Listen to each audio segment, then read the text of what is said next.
Today, we're talking about microdosing mushrooms, a topic that brings curiosity to some and uncertainty for others.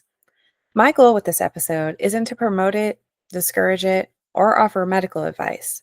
My goal is simply to create a space to listen, to understand why someone might choose this path, what the experience has been, and how it shapes their emotional and mental health. Microdosing, if you're new to the concept, generally refers to taking very small, subperceptual doses of psilocybin mushrooms. Some people say it helps with focus, anxiety, creativity, or even emotional regulation. Others say it doesn't help at all. Some people feel comfortable with it, and some don't. Experiences vary, of course, and so do people's beliefs about it. And that's exactly why I wanted to have this conversation, because mental health is not one size fits all. And understanding someone's journey doesn't mean that you're agreeing with it, it just means you're listening. Today, we'll be hearing from Julie, who has personal experience with microdosing and is here to share what it's been like for her, the why, the how, and how the benefits, the challenges, and everything in between have affected her and what she's doing now. Again, this is not a recommendation. She is not providing any medical advice. This is simply her story that she's sharing openly, honestly, and without any shame. So without further ado, here we go. All right. So I'm Allie. Thanks for coming today. Would you like to tell us a little bit about yourself and who you are? Hi, yes, my name is Julie Cyvonne. I am a certified coach and psychedelic facilitator. I mostly work with high-performing women who are looking to increase their capacity and create a life that finally feels as good as it looks. Because for so many women, they have gotten to where they are by really pushing on the gas and grinding out for their success. And my specialty is helping them maintain their success, not lose their edge, but also create systems and capacity to slow down and really enjoy what they built. Oh, that's great. How did you get into that? Yeah, well, I used to be a lawyer, so I made a sharp turn from the law. But ultimately, after practicing for 3 years, I was really unhappy. I was very unsatisfied. I was super anxious, and I feel like I felt like I had done all the things right. Like I'd gone to therapy, I had tried pharmaceuticals, I pursued coaching, and I got a coaching certification, and that was amazing. It was an immersive program where I did feel like I gained a lot of benefit and a lot of healing. I really enjoy coaching. To me, it's more forward focused and less about constantly like rehashing the past than therapy. But I still felt like, man, why isn't this like it's almost like going to the gym and not seeing the results you want. It's like, why aren't I seeing those results? Because I know, like, I always like to say, is my side of the street clean? Like, have I done all that I could do? And I felt like my side of the street was clean. And so as I dug into research around psychedelics, it's like some brains are very rigid. Some brains have low neuroplasticity and low potentiality for neuromodulation. So change, right? So you can do all the things. You can be journaling, processing the feelings, going to therapy, all this stuff. And it's not quote unquote working because your brain is really rigid. It's not making those new changes. And what psychedelics do is increase that neuroplasticity, increase our brain's ability to shift and adapt and change and speak in new ways. And that's when I finally found relief and healed the root cause of my anxiety and depression. And I was like, wow, this is so amazing. I'm going to pursue facilitation so that I can help other people do this as well. So how long have you been doing that for now? Yeah, so I've been coaching for almost 6 years and in psychedelic facilitation for 4. Okay, awesome. And you personally tried it, you said? Yeah, so when I first got started in this work, I was focusing just on microdosing, right? And I use psilocybin. So psilocybin is the active compound inside magic mushrooms. Psilocybin are their own like class of mushrooms. So that's where originally I started my own personal use, and that's where I started facilitating. Then I was doing larger journeys, and then I started facilitating larger experiences at my retreats. And then now I do use LSD as well, microdosing and journeys with like my highest level one-to-one clients, and sometimes on retreats. Okay. And how does that look like? Like, how would that kind of routine go? Like, if I were your client and I was interested, how would that kind of look for me? Yeah. So for microdosing, Yeah. That's a great question. Okay, let's like, is it okay if we kind of flesh this out and like role play a little bit? Sure. Okay, cool. So you're my client and you come to me and let's make up like an intention because that's the very first part of like, what's your intention with this? Is it to like decrease anxiety? Is it to increase creativity, improve focus? Like just make up whatever feels good. Well, I have anxiety, so I would like to get rid of my anxiety.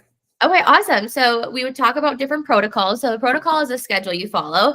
It's really important to follow a schedule when it comes to microdosing. This is not just like like they say at the gym, it's most effective if you were to follow a schedule. So just off the top of my head, one of the best ones for anxiety is 2 days on, 1 day off, and to do that for 30 to 60 days. So I'd be like, okay, this is actually called the Microdosing Institute protocol, and it was designed based on research specifically for people with anxiety. So beautiful.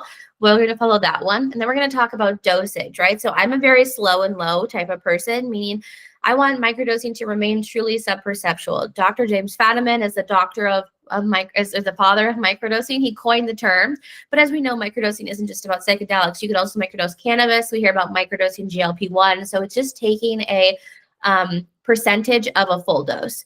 So 100 milligrams is about a 20th of like the minimum full dose for mushrooms, right? So I like to start people off at 100. We would start you off at 100. And not only would you be following a schedule, but you would be doing certain things each day you're microdosing in order to maximize the neuroplasticity. I like to say if you are not microdosing and pairing it with an integration tool, that's like taking steroids but not going to the gym. I know, a weird example, but at the end of the day, like those big buff dudes, they're not huge because they just injected themselves. They still had to work out. Same thing for microdosing. We're still going to the like mental gym. So we're pairing with integration tools. And then we're talking throughout the process. Like, do you like the schedule? Does it work with your life? How are you feeling on 100? Do you feel like maybe you want to go down to 50? Do you feel like maybe you'd like to go up to 200? And so we work together, coaching in sessions to work through different things that are coming up to get to that root cause of your anxiety. And then we're also in between sessions, I'm sending you integration texts. So these are real things that you're using to embody the magic of microdosing. Because I always say my goal isn't for you to microdose for the rest of your life. My goal is for you to microdose a few rounds, get to a place that feels really good. And then your on days, like the goodness you feel on your on day is the goodness that you feel even on your off days, even, several months having not microdosed. Okay. Is it something I do by myself at home, or do I have to go somewhere specific? Nope. So this is not like, I know a lot of times you'll hear about ketamine, right? Ketamine assisted therapy. And then definitely like you go into, I've actually never done it, but you go into like a clinic setting, right? And there's someone there and they administer it. The microdosing is not like that at all for psilocybin. So a true microdose is subperceptual, meaning you don't feel it. You can go pick up your kids at soccer practice. You can go to work. Like I work with nurses, ER docs, Wall Street traders, and they microdose before work. And it truly is something that enhances like focus, clarity, presence, and attention, but does not impair them in any way. So nope, you can do it at home. But like, so I just started a group. I haven't run this program in a long time and it was fun. We started it today. And so I was like, okay, everyone, let's all like plan to take our first microdose at the same time, because then you'll see like it's totally fine. And so I've had nurses in there who are like, oh yeah, this is okay. Like I can definitely go to work, etc. Okay, awesome. So how do you think, do you think there's sort of a stigma around this? Oh my And God. Yeah. if someone were interested in this, how do you think how do you, I don't know what I'm trying to say. It's late, sorry. How do you think that, they could try to get through that stigma if this is something they do want to pursue? Because I feel like sometimes people are really standoffish on things like this, especially if other people are like, oh my gosh, you're going to do that? And I totally understand because there's a lot of misinformation. There's a lot of propaganda. There's a lot of, just like negative feedback and chatter and in popular like conversation and like in the zeitgeist. And so one thing I would say is, if you want to find me on Instagram, DM me the word journey. My Instagram name is JuliECyvonne. It'll send you a quick quiz. It's like 11 questions. It'll take you 2 minutes and you can just quickly find out whether or not microdosing is even a good fit for you. Like, let's just start there. Let's not waste your time if it's not, because there are some people who it truly is not a good fit for. And the quiz very clearly tells you this is a great fit, this is not for you, or like let's have a conversation and answer a few more questions. Because obviously the quiz can't perfectly put everyone into the pile, but there are some people where it's just a firm no.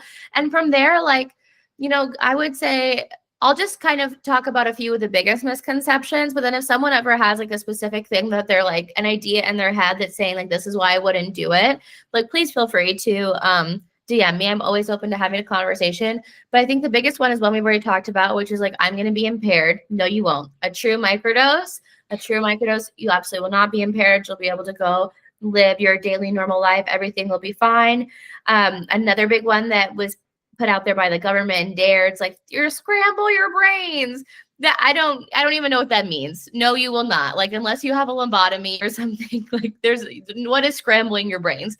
Maybe what they're referring to is you have an increase of neuroplasticity, but you want an increase of neuroplasticity. The reason so many people suffer from anxiety, depression, OCD, addiction, PTSD is because they have low neuroplasticity.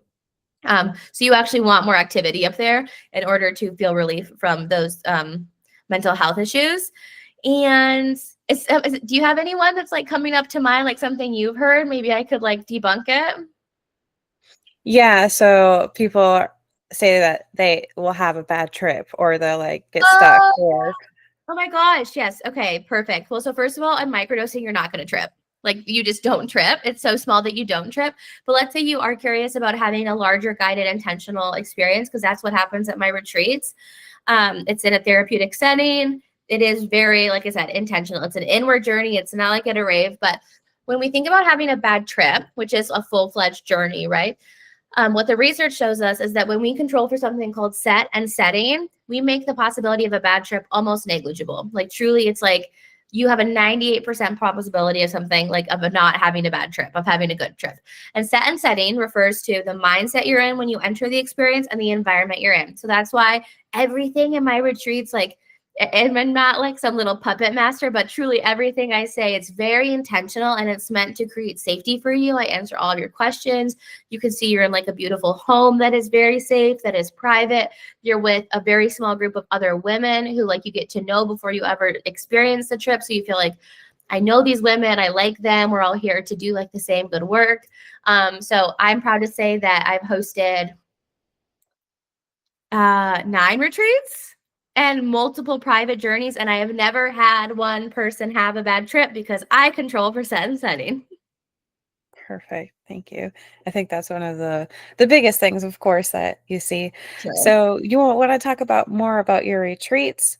It sounds like they're private, and are they in specific locations or do they rotate, or Yeah, how so would people find you for that? yeah, thank you. That's such a great question. I do love my retreats. They're probably my favorite thing I get to do in my business because there's just so much transformation that happens in person, right? Like, yes, I love my coaching clients and I get to see them online, but man, when you just have like a really solid weekend with someone and you're just, in that expansive energy, it's like the transformation is so potent. I absolutely adore it. So yeah, they rotate to like serve different populations and areas. I'm thinking about my next one. It's going to be in the South because I've never had one. I'm in the United States, so I've never had one down there. But they are 4-day experiences. So you come on a Thursday, you meet the other, it's at most 5 to 6 women. I keep them small. I want everyone to feel like I know who you are. I understand what you're going through. You know the women's names. Like, it's not like you're so big that you forgot someone. There are some retreats like in Costa Rica where you have 60 to 70 people. And it's just like, that to me is not what I want. So I base my retreats off of what I would want and what would make me feel safe and good. So 5 to 6 women total, plus me and my assistant. We'll have breath work. We'll do a breath work practice that night that's meant to stimulate a psychedelic experience. I am a breath work facilitator, and the type of breath work I facilitate mainly is one that was designed to have a psychedelic experience with no psychedelics. So you're totally in control. I like to say, you're in charge of your rocket ship that night. We have an awesome dinner together. All of us ladies start to get to know one another. And the best part about breath work is that I tell you, right now, you're in control. With the mushrooms, you get to release that control. So like, you decide if you really want to go, you go. If you just want to rest for now, you rest. The next morning, I go over flight instructions. This is, again, designed to help you feel comfortable, like you know what's happening, how to get the most out of the experience. We talk about our intention. We bless the mushrooms. I give you some tools to use in case, big feelings happen during the journey. I make sure everyone knows what's happening. We talk about individual dosage because like the dose you take would be different than the dose someone else would take. Then everyone lays down, eats the mushrooms at the same time. I have a playlist going. The music is very important when it comes to mushrooms. And with your eye mask, you go on, I like to say, your own inward movie. It really is like a movie that you're sort of watching unfold, and whatever is meant to come up will come up, right? I've had people who childhood traumas come up. I've had people who their relationship and just feeling like we'll get through this tough time has come up. Like a lot of different experiences, but all beautiful. Everyone kind of, I like to say, lands their plane around the same time. And everyone at that point, you know, it's a lot. So I just say, girls, go enjoy the pool, sit outside, you know, have a snack. We'll have dinner together. Just, you know, reassemble at this point in time. Because then Saturday, that's when we get into integrating your trip. First part is everyone can share their experience, no interruption. Take us on your movie, right? Tell us what it was all about. And then we go and we have an integrative play activity. So that looks different depending on where we're at. But we're going to be on the coast in the south. So I'm going to have us like get a nice private charter. We'll go out on the water, have a great time. And then we'll come in and we'll do my integration exercises. These are tools that I've built specifically for integration. So it's like what came up from the journey, what gets to change in your life, what are you going to do as a result, and how are we going to make sure it happens so that you leave like with really clear next steps. I had a friend who told me she paid $20,000 for the psychedelic experience, and they gave her absolutely no support afterwards. And then she had to go find another facilitator. This was before she knew me. She had to go find another facilitator just to make sense of the first one. That is not what happens here. So Sunday, we'll go over a little bit more of integration. I give everyone a microdosing masterclass so they can use microdosing as a tool for integration. And then we talk about our mini mind, because for the next month you have built-in support. We have 3 group calls. We have a group text support so that you're like, okay, not only was this a life-changing weekend, but it actually did change my life because I'm doing something with all the insights. So that is how the retreat looks. And as you can tell, I'm very enthusiastic about them, but I'm obsessed with them. They're my favorite things I get to do. That's great. No, I think like if you're going to do this, and you know, it's probably stepping out of a lot of people's comfort zones, you need to have someone like you who's enthusiastic about it, who I had no interest in this at all, but I would do it just because I'm talking to you right now and I feel just comfortable with you. You know what I mean? Like if you're not comfortable with the person, or you don't feel like the person is 100% on board, or, you know, if the person that you're talking to isn't comfortable either, people aren't going to want to do it. So I think it's great that you're that way.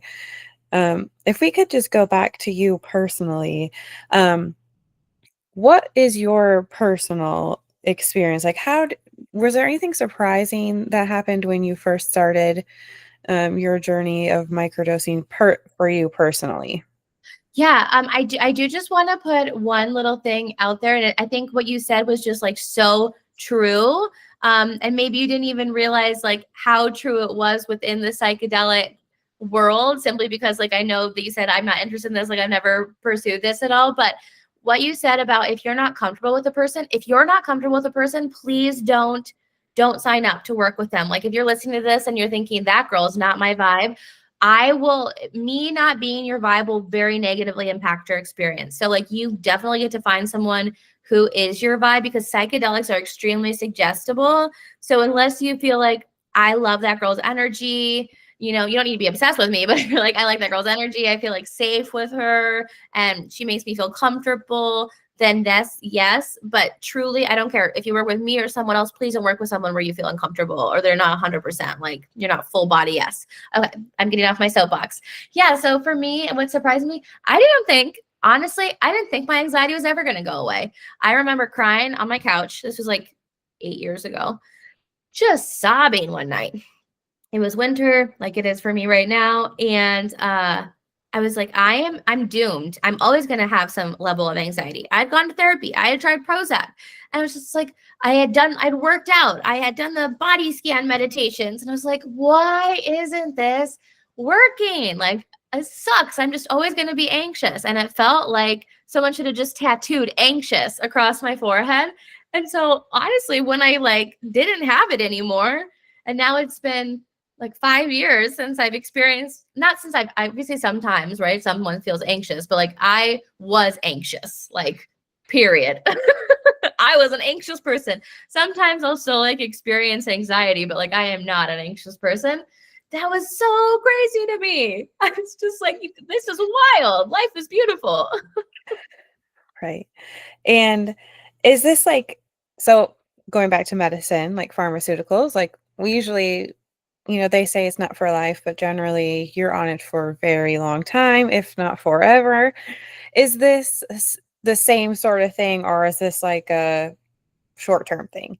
Oh my God, what a load of bull crap, right? Like, not like, because also they put you on it and then they never have a plan to help you get off, right? And like, unless you start the conversation of, oh, I don't know if I want to be on anymore, they will prescribe it to you until you die. So I'm honestly I'm not like big conspiracy anti pharma, but I am like, it's very irresponsible. And so for us to demonize psychedelics when like these things are handed out like candy with no ever like thought about how to get people off. Also, it's just a band-aid, right? Like Prozac is not getting to the root cause of your anxiety, or insert, I was on Prozac, so that's what I'm saying. But insert like your own SSRI, SNRI, whatever. It's just masking the symptoms. It's not healing whatever is at the root. So I have this ladder analogy for psychedelics versus we'll say SSRIs or SNRIs, right? So again, I was on Prozac. When you come off of a Prozac or a Wellbutrin or Lexapro, you can't just stop. It's very dangerous to stop cold turkey, right? I know for me, I didn't stop cold turkey, but I still had a major come down effect where, like let's say I was at a 2 before I started Prozac. I felt like I was at a 5 on Prozac, but then I was getting off of Prozac and I was like, can I go below 0? Like this sucks, right? And it takes a long time because essentially our brain stops producing serotonin when we're on an SSRI because we feel like, oh, we like, it's already getting in there somehow, right? So it's like our body's really adaptable. If we already have serotonin coming in because we're ingesting it, our body isn't going to keep producing it. And then we don't have it anymore. And our body's like, what? Come on. No serotonin up here. Okay. So when microdosing, it's more like climbing a ladder. So let's say you start microdosing and you're at a 2 and you climb the ladder. Maybe you do like a round of microdosing, right? And you get to like a 4. Okay, cool. Let's say you want to stop there for a second. That 4 will persist with integration for 6 months to a year, right? And that is a really long time for it to persist. It does not go down. Or let's say you're on a microdosing schedule, and we'll just go back to the made-up thing that you and I created, right? Where you were like, I'm going to do the Microdosing Institute protocol. Let's say you like skip a few days or you forget or who knows, right? No problem. There's no risk to you at all. And the way that I teach microdosing with my especially my one-to-one clients, right? We microdose for a few rounds until you get like pretty high on the staircase. Like you might get to an 8 and you're like, you know what? I'm an 8. I feel pretty good. And I'm like, awesome. See you later. Microdose once or twice a year, like on a protocol to maintain that 8. And then just like, let's call it good. And truthfully, I wouldn't need to microdose at all. I am microdosing right now because I'm running an experiment on my own podcast where I'm talking about my psychedelic use. But if I weren't, I wouldn't need to, and I wouldn't because I feel good. And it's like it's a true like root cause change. Okay. Yeah, that's great. I'm a nurse myself, and I just recently got off of all of my medication. I have been on for over 10 years, and I was like, it got to the point where they're like, you either have to do ketamine or like ECT, and I'm like, I'm not doing any of that, and this obviously is not working because I've went through an entire carousel full of medications over the years. So I'm very much like, this season is all about mental health and diagnoses and other ways, right, that we can help with that. So I'm very grateful that you're sharing this with everybody, because I feel like as a nurse, of course, medication is there. We need it. I'm not saying that at all, but like you said, there's no plan to get you off of it, right? And finally I was like, yeah, I don't want to do this. She was like, oh, okay, sure, we'll get you off of it. And I was like, okay. And I just kind of like went my own way, and it's been 2 months and I'm hanging in there. So, Well, congratulations. It is hard. yeah, it was difficult and it was scary because I was like, well, I've been on these for 10 years and they've been keeping me sane, I guess, as best as they could, or so I thought. And, just learning other ways, other things that can help you. And mine is literally fruits and vegetables, which I know sounds insane, but I was not getting fruits or vegetables. Like, I don't really like them, and I started making a smoothie every morning and adding, like, superfruits. I'm not sure if you've ever heard of those, but superfruits, and I'm good. It's the weirdest weirdest thing, but That doesn't sound crazy. I mean, our mental health, our neurotransmitters start in our gut, right? Like that's where they're produced. So also they that's have true. so many minerals, right? So who knows if maybe some of what was coming in was like a mineral deficiency. Yeah, so all those years I was like, "Oh my gosh, there's something wrong with me," but I was like, "Oh, I'm just eating like crap and not getting what I'm supposed to." Well, yeah, I mean, we don't, there's so many things that no one wants to test, right? It's just like, here, take this pill. Right, right. So, and then so for the people who went through all of their, what'd you call them, rounds, and now they're just, like, on maintenance, so to call it, Yeah, do they still get their I don't wanna say medicine, their I call them capsules, microdosing okay, capsules. do they still get their capsules from you, or is there, like, a different Oh, place that's a you get great there question. from? So I growing mushrooms and that is very difficult actually. Like you don't want to I wouldn't say DIY because you could hurt yourself. So I work with 3 different companies. They're based out of California, all of them, but they ship to all 50 states. So they never get them from me technically. Like they're always getting them from them. So yeah, they have their ordering links and I'm very good about also updating if someone's like, okay, this is the updated link for something. I always send that out to all my past customers and clients and stuff. So yeah, it's something where you can, continue microdosing and always feel like I know where this is coming from. And it is exactly what I think it is. And that's why I like these 3 companies. I like to say I'm not like a dictator. If you want to order it from somewhere else, you go for it. But I will guarantee, because I've been to these companies' production facilities, like I have personal relationships with all of them. Like they're people that I truly know, like, and trust. So they are the capsules. They're, dried mushrooms. There's no filler in there. That's why I also don't like gummies or chocolates, because honestly, you don't really know how much is in a gummy or a chocolate. There've actually been a lot of tests, not from the companies I work with, but like other companies that they tested mushroom chocolates. There was no psilocybin in there, 0%. But because I use capsule, or I recommend that people use capsules, you know exactly what's in there, and it's just dried mushrooms. So yeah, there's absolutely, like, you don't have to do some weird sketchy person on Instagram, whatever. Okay, perfect. Um, and then you mentioned that you're on Instagram. What else are you on so people could find you? Instagram's definitely the best place. So Julie Cyvonne, JulieCyvonne. But if you take that and put .com after it, that's my website. There is a question form. You can send me a question, and I personally I do respond to all the question inquiries. And then if you're like, what is this weird podcast she's talking about where she's doing a psychedelic experiment? It's called 365 Days of Plant Medicine, The Inner Trip. So you can come learn more about what I'm doing over there. It's a really cool experiment. I'm having a lot of fun with it. I feel like that Brian Johnson guy kind of copied me, but I'm not quite doing what he's doing. Okay. All right. Well, I'm glad. Is there anything that you think we missed or anything you would like to add just to let anybody know?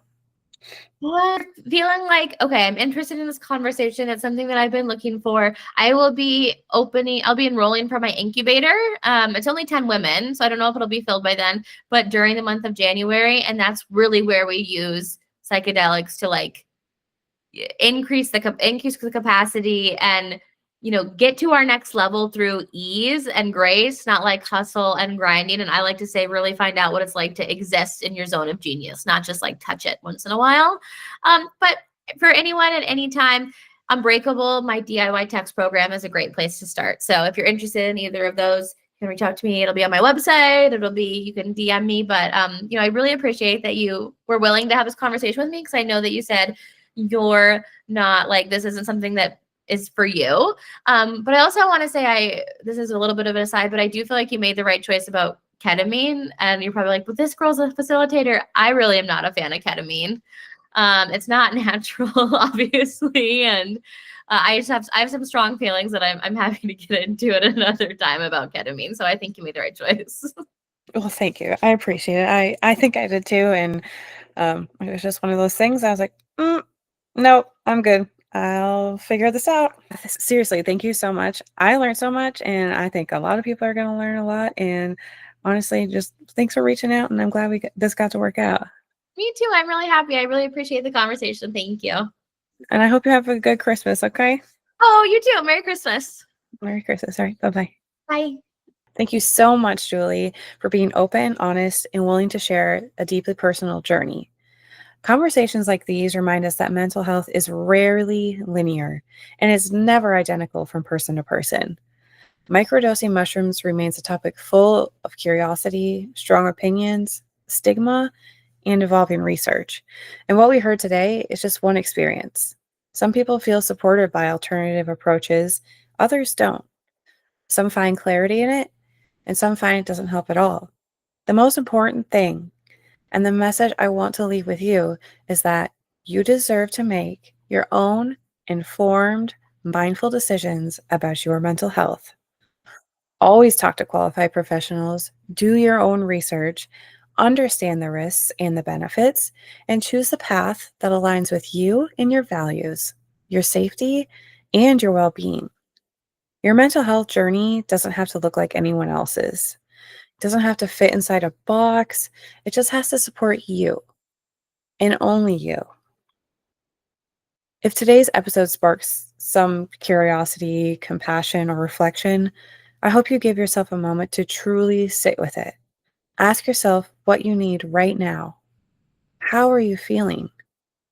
What supports you? Okay, that's it for today. Next week, we're jumping straight into depression. Thank you for being here, for being human, and for letting yourself feel. Just a reminder, this podcast is all heart, not healthcare. Please talk to a professional for medical advice. Follow us on Instagram, Facebook, YouTube, or Patreon. Share this with someone who needs it, or leave a review. And don't forget, the things you're feeling, you're not alone. I'll see you next time.